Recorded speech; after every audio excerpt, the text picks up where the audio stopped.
DG Stéphane Balamwange Congo ya Lumumba Congo Tafachi Beton Tango ekoki oyo Tango yangoyo ekoki Tolanda kango Papa Stéphane Balamwange Oyeye. Bien, voilà, messieurs et dames, bonjour. Et aussi, Hervé, Nabisika Nasubwali Kota la Biso na Kisasa, na République démocratique du Congo et à travers le monde, c'est Tamokoki RDC.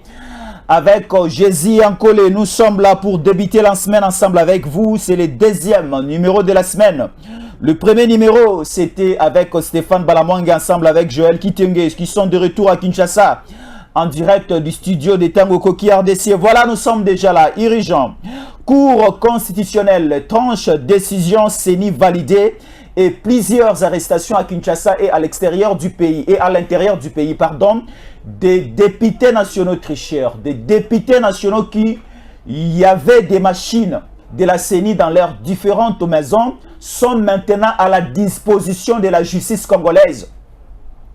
Bandeko Marambo na linga olobelango bingité parce que la justice à la République démocratique du Congo est décevant ngai makasi et décevant biso makasi. To mona ba miibi ya ba milieu ya mboka ba koti makala 3 jours 4 jours après liberté provisoire ba libérer bango. To mona mbongo ya 100 jours avec Jamal ba kanga bato ba ebisa biso que 20 ans de prison ba osala sous politique te ba libérer bango ba koma ba ministre. Tomona na mboka oyo muta détourna mbongo ya coronavirus, un certain ministre bakangi ya koti makala 2 mois après ba libéré ye. Est-ce que sikoyo décision oyo ya CENI ya kolongola moyibi tricheur comme Jantini Ngobila, ya kolongola moyibi tricheur comme Colette Tchomba, ya kolongola moyibi tricheur comme Tingi Pululu, ya kolongola moyibi tricheur comme Evariste Bochab. Est-ce que l'obé ko changer te? Nali ko banga l'obé changer na yo ka soni. Mais on nous dit la justice cette fois-ci il faut ça musanango. Moi je fais plus la confiance à la justice militaire parce que justice militaire depuis bakanga monga chuchu ti lola obimati.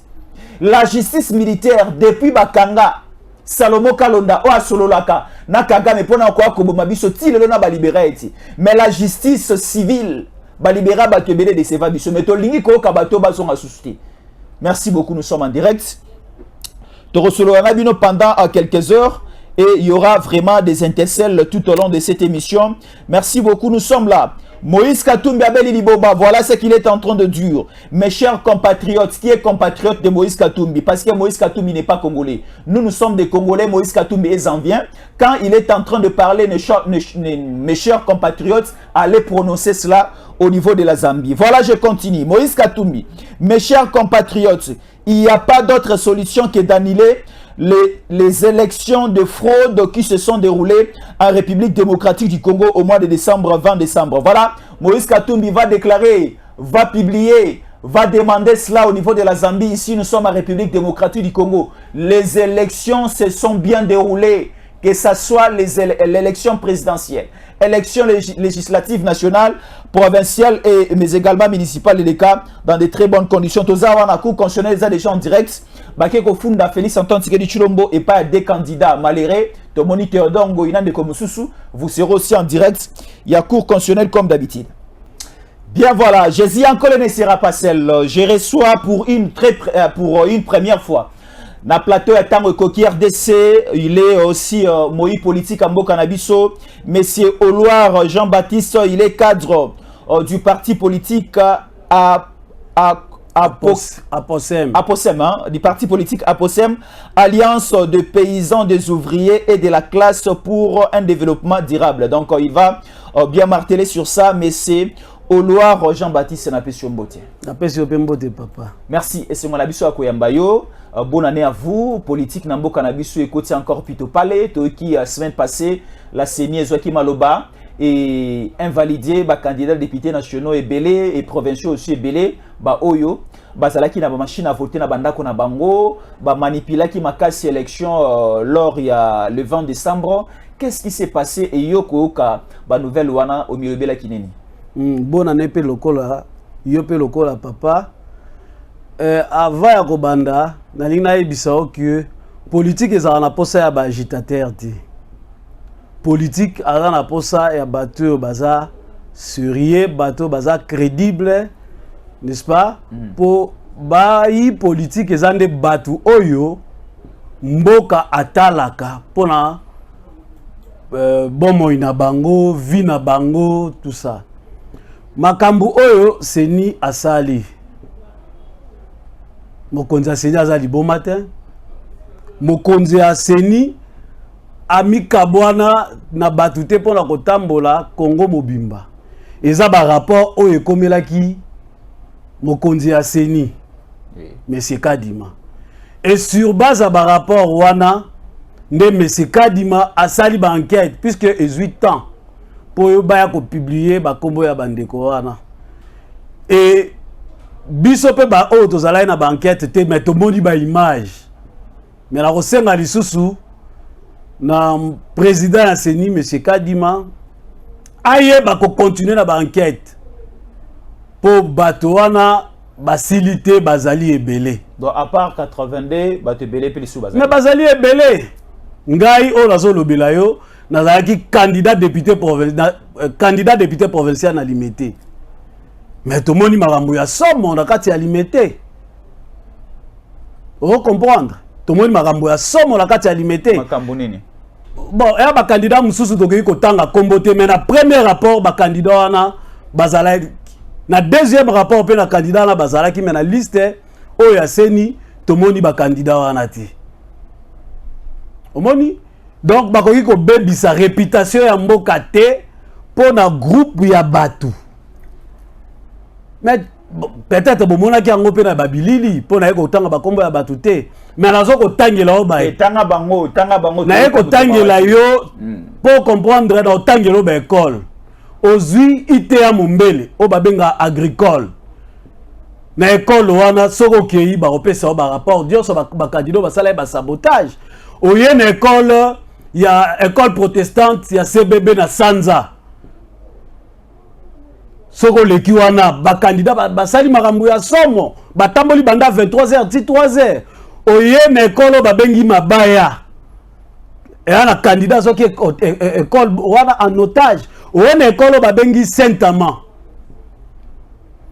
et ba rapport wana président aseni Monsieur Kadima ekomela kiye ba tenir compte na la zolo bela na circonscription nanga mais ezapela ba circonscription ebele makambo wana esalemi eza soni po na mboka bato yo lobby ba kobenga ba honorable lobby ba obenga ba excellence bazala na comportement voilà et la soni mingi. Alors monsieur Oloir Jean-Baptiste, est-ce que lelo mobeko ya mboka o ezali kotambusa biso na République démocratique du Congo ezopesa pouvoir na seni ya ko invalider ba candidats députés nationaux après élection nenga otiko sala? Est-ce que mobeko li konji? Est-ce que la loi électorale, est-ce que mibeko nyonso ya mboka na biso à tous les niveaux ezali ko pesa seni pouvoir ko sala o otiko sala ya ko invalider ba candidats?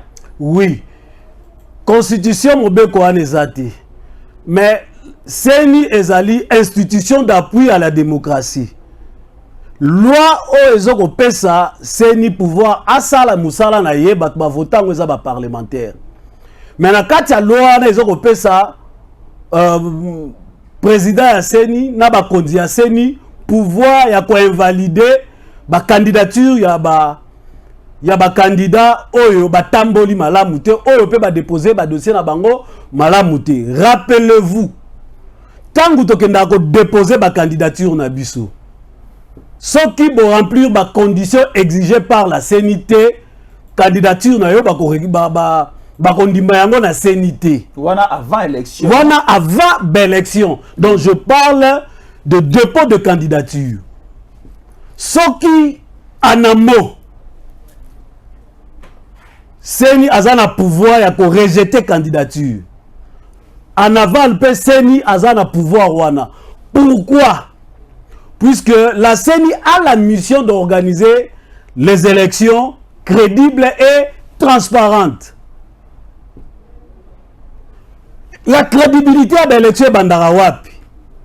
To bandara yango na enrôlement aux étapes nous soutenir ko koma na étape ba bengi dépôt la candidature to yé na étape ba bengi vote na simato koma na étape ba bengi publication déjà na étape entre étape ya vote na étape ya publication soki problème ezali eza na seni ya kozwa ba décision pas ko rendre processus électoral crédible et transparente mutu akosa yo te lelo tokomi koyoka batu bakomo okima mbangu na cour constitutionnelle batu bakomi kokima mbangu na conseil d'état pona nini l'herba invalida ki ba candidature ya batu bakima mbangu na ba conseil d'état te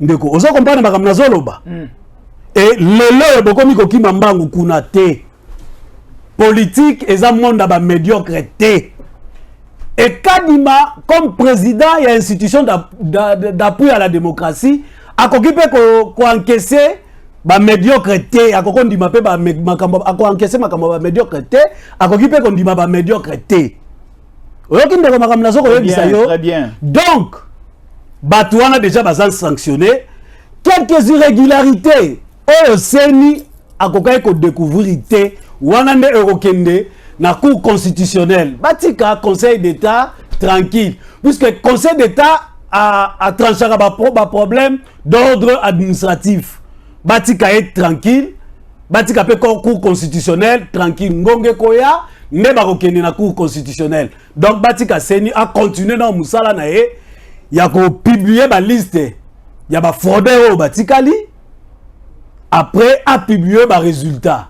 Merci Ndeko. Alors, monsieur Oloir Jean-Baptiste, on parle aujourd'hui de la fraude électorale.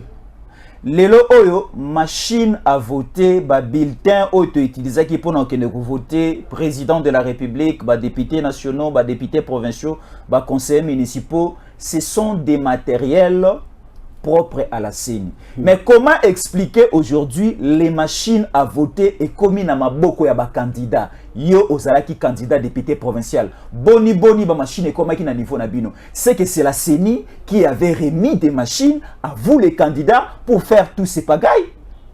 Bien ndeko avato kota wana nazo zongisa onano oyebi problème ya cybercriminalité.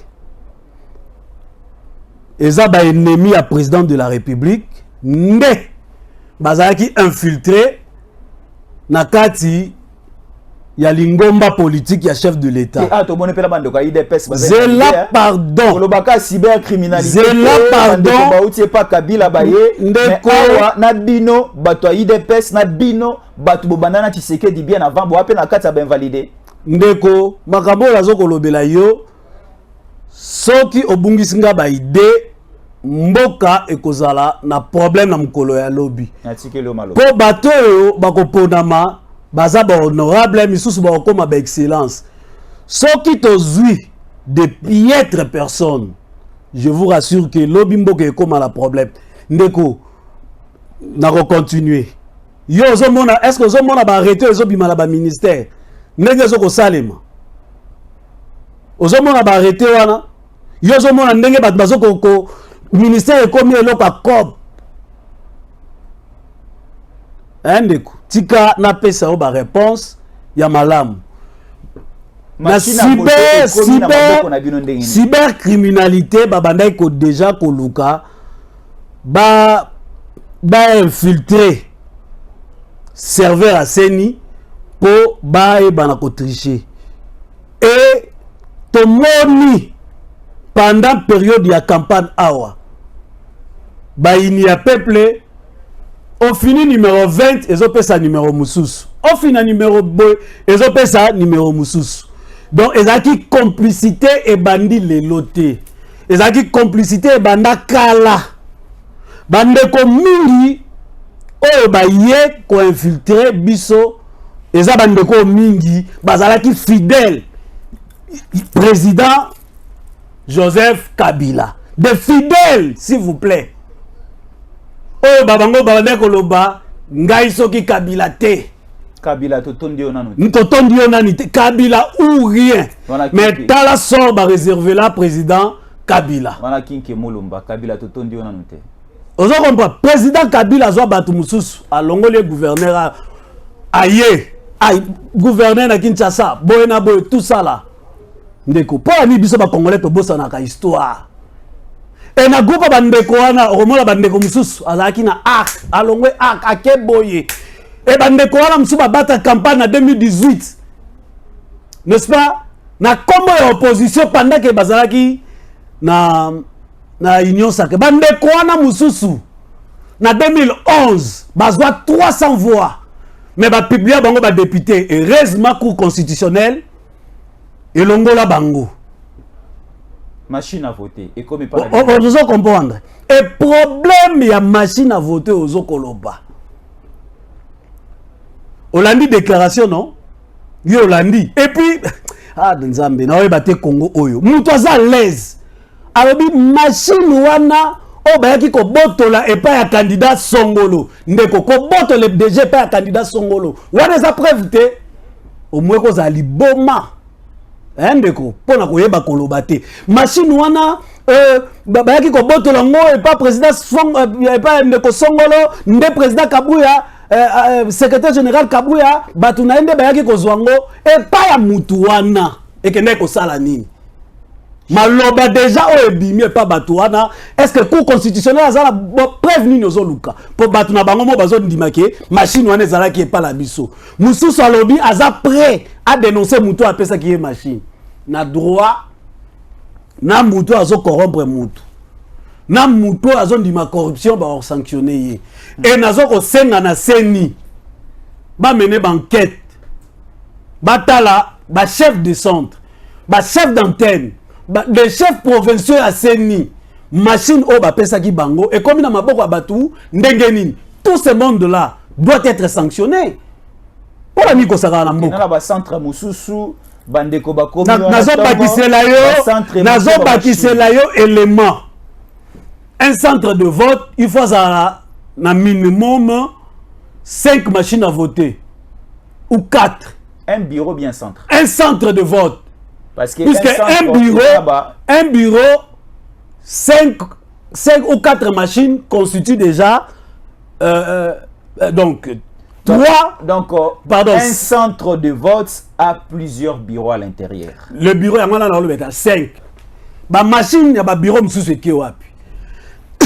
Voilà, nous sommes là, RDC, on nous signale toujours, il y a quelques informations qui continuent à chuter ici dans notre standard. Voilà, nous sommes là, combat M23 RDF Ouazalendo, des affrontements signalés entre M23 et Ouazalendo depuis 6 h du matin, c'est lundi au niveau de Bouchouro et Miti dans la localité de Lubanda dans le groupement Bouchali Mokoto. Voilà, il y a toujours des affrontements entre le Ouazalendo, les forces d'autodéfense de la République démocratique du Congo qui continuent toujours à résister devant le groupe rebelle soutenu par le Rwanda M23 RDF. Aujourd'hui, nous voyons aussi à l'intérieur du M23 un certain monsieur répondant au nom de Corneille Nanga. Continuez. Bon, on a dit parenthèse à Mouké na Fongola. Parenthèse à Mouké au Fongola qui. Luka, question d'actualité, tu développes en Mikolekoya. Voilà. Tu vois, malam. Processus électoral. Processus électoral.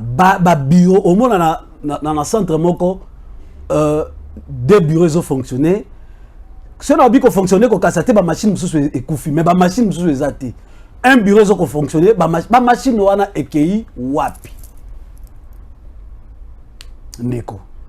Et nazobeta mbela na serveur ya Seni. La faute à la Seni ou bien la faute au candidat?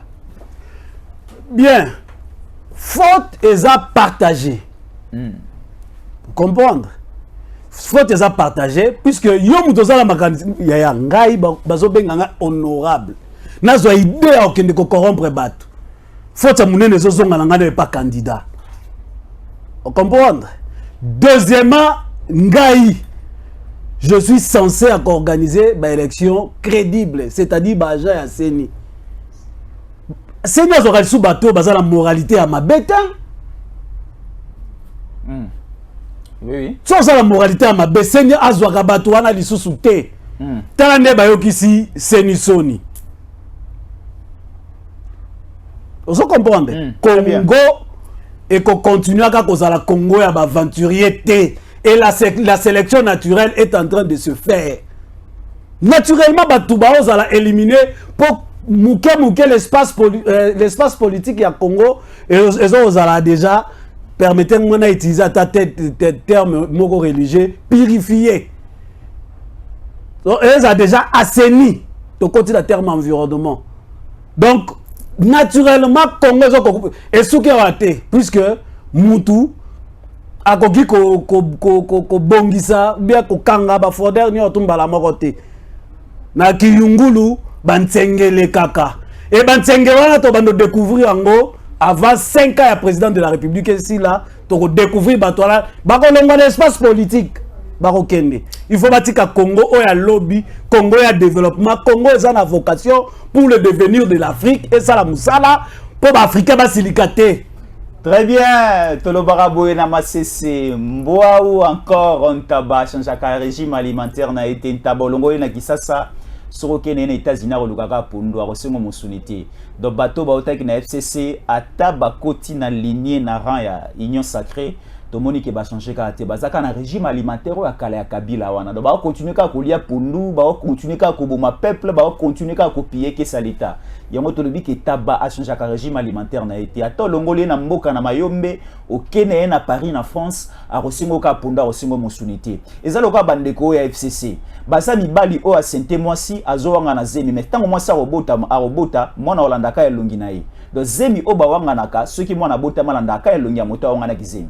Donc cela veut dire lelo makambo oto muni na seni batu o nyonso babimi comme des fraudeurs comme des tricheurs baza batu Kabila. Jantini azamuta Kabila. Colette Chomba azamuta Kabila. Tingi Pululu azamuta Kabila. Ngai ko ko diembele pa Tshisekedi avec les Congolais des pères et des mères mazamutu ya Kabila. Lelo oyo même la ministre près le président de la République. Elle est membre du gouvernement Nana Manouani na Bangonde Bazana Mamobondo na Bandundukuna Maindombe. Elle aussi a été invalidée. Tala siko régime alimentaire na bango obawanga na ki ba kosi biso ke tabaliaka musuni. Metande ba mungolia pundu, balié tricherie, balié fraude. Siko lelo ndeko na biso Jean-Baptiste au Loire. Est-ce que nous devons aujourd'hui faire confiance à notre justice? Parce que lelo et quoi au commissaire biso batasoni to mota bwana nzela motu na se batu o lelo to lobai ke bazaba fraudeur batu o lelo to lobai ke ba ko siéger na parlement to mona parlement o kokota le 15 mars ya anoto zali to mona ba Gentini Ngobila na kati ba Tingi Pululu na kati ba Colette Chomba na kati batu no so ba invalidé. Est-ce que aujourd'hui héritage ou encore les cadeaux que la justice congolaise il faut payer sa population et ça cadeau nini? Est-ce que de laisser toujours ces personnes par terre ou bien ko gracier bango ko laver bango ko zongisa bango na ba droit na bango? Ndeko yozo na stade toza ozo lobela makambo justice pour la nini ozo lobela makambo conseil bango ebele ba komi ko luka ba ke na conseil d'état ba ke na cour constitutionnelle ba koma mikanda ba récupérer ou encore ba blanchir bango. C'est ça la procédure ou encore processus au bandimi ko sala base la fin ya processus électoral par rapport à la publication ne ba ke na cour constitutionnelle ba o pe ba lingi ba ke na conseil d'état. Au moment où nous sommes ba ko ke na conseil aucun de ko sala nini puisqu'on n'a pas encore publié. Aucun de ça, on n'a pas encore publié. Mais tout le monde bande ko bela ba Charles Mbutamuntu ba lobi ke bazo kende Tingi Pululu azali ko kende pe ko tika mikana. Est-ce que vous savez que la CENI évolue d'une manière indépendante? Oui. Tanga sigle la CENI. Commission électorale nationale indépendante. Donc la CENI peut publier des résultats aujourd'hui. Si on a publié des résultats à 12h, à 13h, à 14h. Si on a une requête, on a une cour constitutionnelle et puis partout les alanines. Donc, il y a le que la justice a joué CENI en état. Non. Vous comprenez? Donc, CENI a publié, ceux qui ont publié les résultats, sans pour autant tenir compte, il y a arrêt à cour constitutionnelle, au niveau du Conseil d'État. Et dans ce cas-là, qu'est-ce que vous allez demander à la CENI? À côté de ça, puisque balongwe déjà dans le processus. Na bangé, na match balongwe déjà. Ou bien CENI a organisé une élection pour la circonscription en Bapo na bango. Hein, Beko? Toto au niveau où nous sommes candidats au invalidé bakena na justice te base la kino c'est droit publié droit à la justice et ça droit au epesa mina moto nyos mais ngai na makanisi na ngai c'est là monsieur Jean-Baptiste so na landio na attention makasi ebisi biso na niveau au tozali selon invalidation à CENI bandeko o ba invalidé bavana na kimia base la suko CENI et publié nanu ba résultat provisoire na ye ya législative nationale ndeba kende ko attaquer makambo au CENI le bas qui concernant ba invalidation na bango c'est ça non bon on m'a déjà eza makambo ba constitutionnaliste hein mais je vous informe que CENI a publié ba résultat na 13h. Soka publié ba résultat na 13h. Tina na bango na kokende et pas bazouzi eza nini. Pesa nga réponse na yebi ke bino boloba mingi mituna ya bino ba réponse ya biso.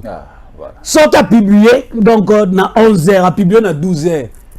Au moment a que balingi ba créer une impasse politique. Oh, c'est nous ça ba politicien thèse. On comprend. Donc ba politicien ezande biso, c'est nous ça arbitre. Et arbitre a passé au carton rouge, yozo oluka, OK na fait ko fa pendant que match est sili. Bazo pesa coupe, mais ça match à finale hein. Ba passé au rouge, exacte que match est bandel. Non, ba demi-finale, ba quart de finale, ba té. Ah to comme une finale, ba passé au rouge. Olobi rouge wana ezaki d'une manière frauduleuse. Voilà. Si quoi coupe déjà ba si ba pesa ki ba boto la coupe là ba pesa nga ou bien ba organiser match musu pendant que yo coupe. Donc batika senya sala musala na calme. Hein? Bandeko ba ke na seni bango mo ba yebi et puis bango moko bazoko mindima. Na kata bango mutu alobi te ke ngana trishaki te azate d'ailleurs ba collaborateur soki yo limité d'une manière directe misusu ba collaborateur bazoloba. Que machine yo ndeko na biso azalaki nango mutu azwaki yango mutu tel ata yo moko. Bon so bozo linga nini ata ko justice ango o tozoloba ki justice à Congo eloko modèle wane koleka parce que ba ba avoué déjà non voilà bio landi ba audio te landa ko epesa la landi Charles Mbutamuntu la landi de A à Z landa ba audio ba vivara pe na mbongo wana te ba da na mbongo na bango ebele ata ba longo e ko pesa esengonde ko kondima te omo se to sala omo li so sala makambu na bosolo o sala makambu na alima hein mais ba longola mayele na mutu ezalaka ba longola pe kabuya na ndeko na lobeloko moko ba longola pe na kabuya ndeko otanga classe parce que ba lobi ba onde ba na machine kabuya na Peter Kazadi ndeko boni ba longoli Charles Mbutamuntu ba longoli Gentini Ngobila o article publié déjà longo union sacrée voilà Ngobila lobi ba longo union sacrée sikoponi ba longoli kabuya tie ba longoli pe na Peter Kazadi nazo sepela na yo puisque makambu oyo zoloba hein on dirait mutu alesa kiyo autour dans la question là ndeko yo moko lobby batu wana nyonso bazaki batu ya FCC yo obosani ne bandeli ya pouvoir ya président de la République obosani di sola yeme ya lobby et batu wana ba permettre président de la République à fonctionner te ndeko toza na pays ya individu ti wapi hein to komi na posa ya ba vrai leader politique to komi na posa tozwa vision ya chef de l'état tozwa to sangisango na bato capable ya ko matérialiser vision ya chef de l'état pour Congo et comme réellement Allemagne d'Afrique toza na ba potentialité nyonso na mukola lelo au Congo c'est tolobi to s'enfermer le ko la Chine bat mokili monde ko bonde la biso ba kolingate monde kolingate olingaka babanda roya président de la République dernièrement lobby biso to kotambola lisusu te to kovanda bango nde bakoya akosité et bato ba bundisi président de la République ne bandeli ya mandat na ye. Il y a un principe politique au Lobaka. La vraie opposition ne se fait pas en dehors du système, mais la vraie opposition se fait dans le système. Vous comprenez? Kaka Batouana sotali déclaration na bango. balobi balongola pe ba voix oyo ba voter bato ba trichaki na ba place wana balongola pe ba voix wana et pas bato ba kende ko tricher ndeko yo omonaki te na ngai yo omonaki te awa la Kinshasa ozwi na Kasai ozwi na Équateur ozwi na Katanga et pas ya Moïse Katumbi bon au fini 20 et bimi 3 omonaki te bato ba panzi ba machine kuna Isaïe Mambasolo et bon makambo lokuta ye monte bato ba panzi ba machine na kisenso kutu karane salemi si yo monete bato ba panzi machine yo nani ofungula mbanga pona koloba ke babandela ba élection présidentielle parce que bazolo ba pe les lotants bakangi ba candidat député nationaux fraudeurs ba tiko invalidé balobi tricherie na bango ezoko tapé na kati ya lignée ya augmentation ya ba voix ya Félix Tshisekedi. Qu'en pensez-vous? Te bato ba mesala ko tricher ba kolati sa tricherie wana na nzoto ya mutu po azwa ba problème na droit s'il vous plaît ndeko Kululu a triché s'il vous plaît ndeko triché kana ki yemokote akobanda ko voter Tshisekedi likolo a voter mokotingi Pululu na se de la même manière avec Bochab, de la même manière avec Jantini Ngobila, Charles Mbutamutu et les autres nana manwanina ceux qui va tricher na ba kombo na bango au sommet ba ko voter na Tshisekedi. On nous dit par les camps Katumbi que le pourcentage de Tshisekedi est Mati Makasi par rapport aussi à la tricherie de ces députés nationaux, provinciaux, le rôle à Bino. La tricherie, c'est une infraction pénale. Est-ce que c'est bien? Très bien. Bon, non, c'est la bande de Kouana. Nous demandons à la Cour constitutionnelle. Bafungola pe dossier Moussoussou. N'est-ce pas? Bafungola pe dossier Moussoussou pénal. Comme ça, total, à ce bon Alibanda. Au moment la famille à chef de l'État, tout Seni. Après si rapport la Moussara mais ce qui se n'est pas à Kanda alors que fond de problème on a ba parquet procureur procureur il y a république pe bazala ba bazui matière la tricherie c'est une infraction pénale ba récupérer ngo et na niveau ba parquet na niveau ndenge droit et senga ba makambu dango total la so ba ndeko wana ba ozali banda ba brandi ba preuve Hollande conseil des ministres à la fois passé président de la République à Bini. Lui n'a pas triché. Le président de la République a triché. Il a triché dans le Kangi. Comment le balanga? Et il ne va pas travailler aussi avec les tricheurs. Mais si moi voix mi balemi ça te le coller à ba voix. Azala qui n'a pas ça à voir, on n'était pas le cas président de la République. Depuis Congo comme Congo na belle élection, il y a cas président ça là 73 voix, 73%. Mais Théodongo aussi n'est pas d'accord avec la CPI. Il a eu combien? 0,02%.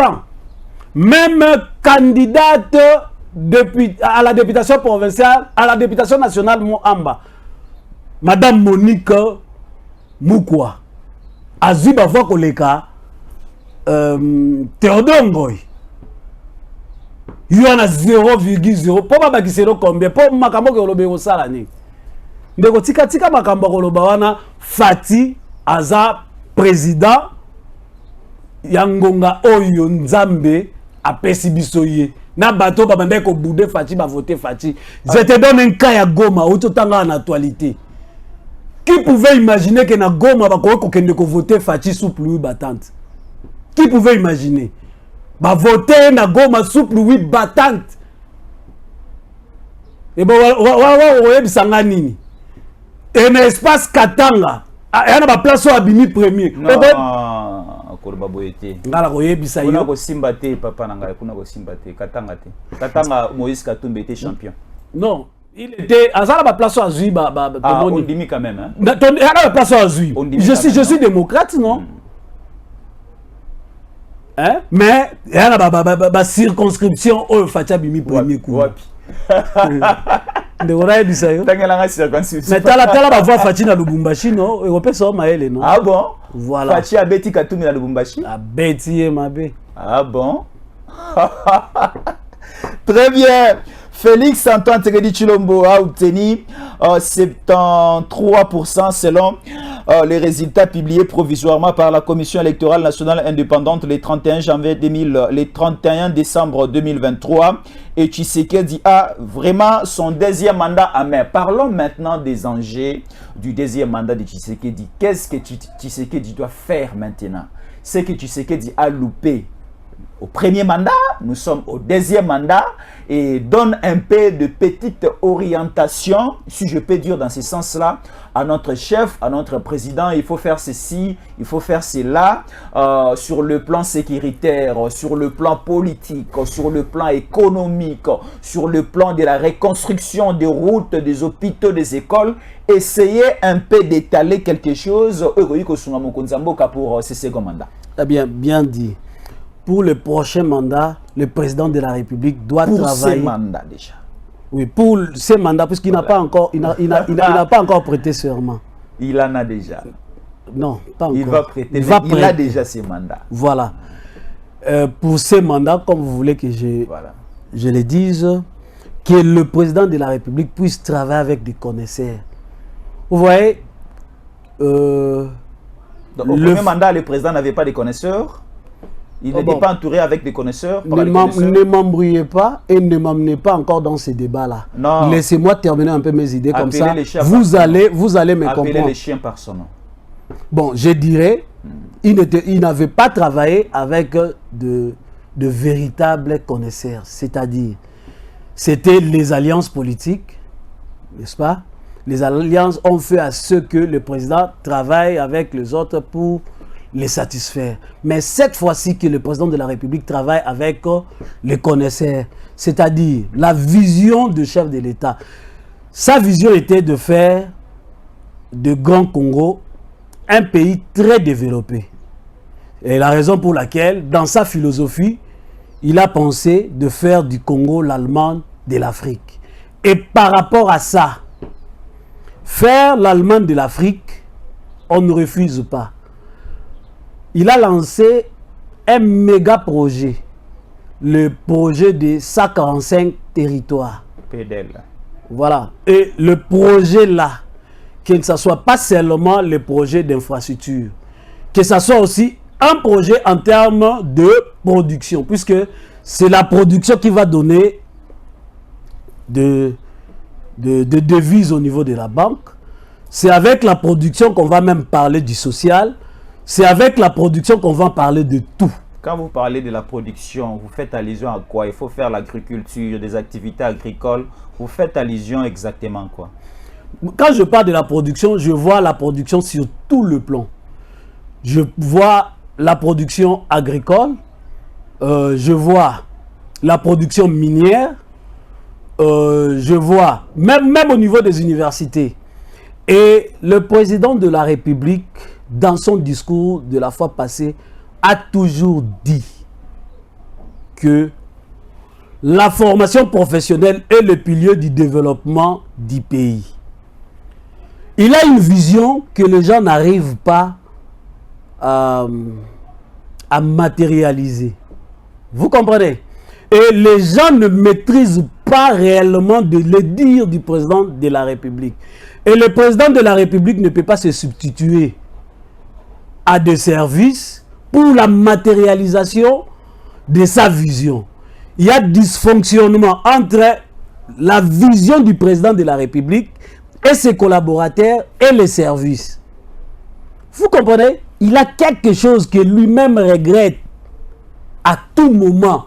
Comment, où trouver les gens pour matérialiser sa vision.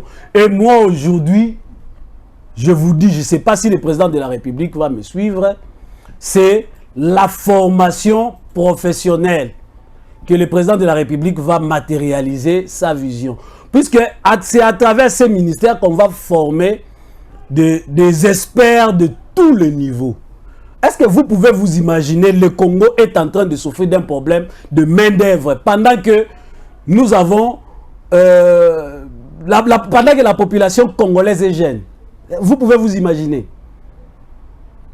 Aujourd'hui, la ville de Kinshasa, trop sale. Nous avons un capital humain comme on dit dans un langage technique. Vous voyez, ben, une ville vraiment sale.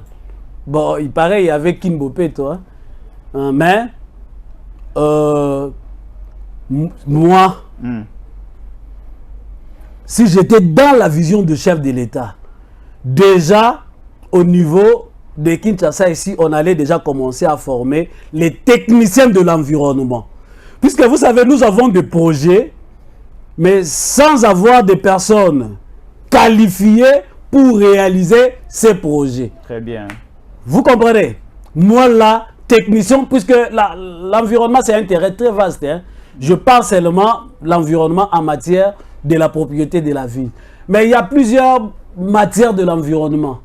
Il y a l'environnement de l'eau, il y a l'environnement forestier, il y a l'environnement minier. Il y a plusieurs matières où ça va aussi impératif de former les experts dans ces domaines. C'est un grand dossier que nous allons vraiment approfondir dans le tout prochaines émissions. Voilà, là c'était Monsieur Éloire Jean-Baptiste. Oloir, ne m'attraquez pas mon nom. Oloir. Monsieur Jean-Baptiste Oloir, voilà, cadre du parti politique APOSEM, Alliance de paysans, ouvriers et de la classe pour un développement durable. Et de la classe moyenne pour un développement durable. Très bien, c'est lui qui était notre invité, Monsieur Oloir Jean-Baptiste. Nous sommes arrivés à la fin. Comment vous contacter? Les partis politiques, les sièges nationaux se trouvent où? C'est sur boulevard Lumumba, 17e rue Limité, 18e rue Limité, pardon. Donc, à côté des terrains Tchobo. Comment contacter par téléphone, monsieur Oloir Jean-Baptiste? 082 26 86 plus 243. Plus 243 82 26 86 355. Pour une meilleure audition, la dernière fois.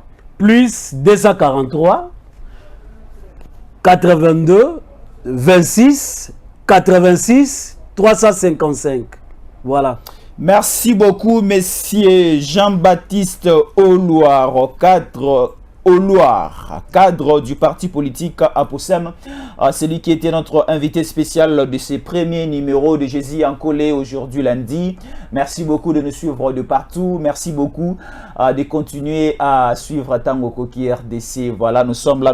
Nous avons aussi un petit communiqué ici que nous allons rapidement lire, un message de SOS. Voilà, nous sommes là. Merci beaucoup à tous nos amis et surtout les Congolais des pères et des mères au Bali Kolandabiso depuis Canada, à Montréal, à Ottawa. Là, je vois maman Astrid de Massengu, je vois aussi maman Kapinga Kapi depuis Montréal, au Canada. Vraiment, ces messages que je vais lancer, c'est très important de prendre ça avec beaucoup de considération. Sauvons la vie. Voilà, Anthony Kizompaï, c'est ça, Kizompaï, Anthony Kizompaï, il souffre d'une insuffisance artotique et doit être opéré et bénéficier d'une intervention chirurgicale à l'extérieur du pays, soit à l'Inde ou encore dans des pays où la médecine est trop élevée.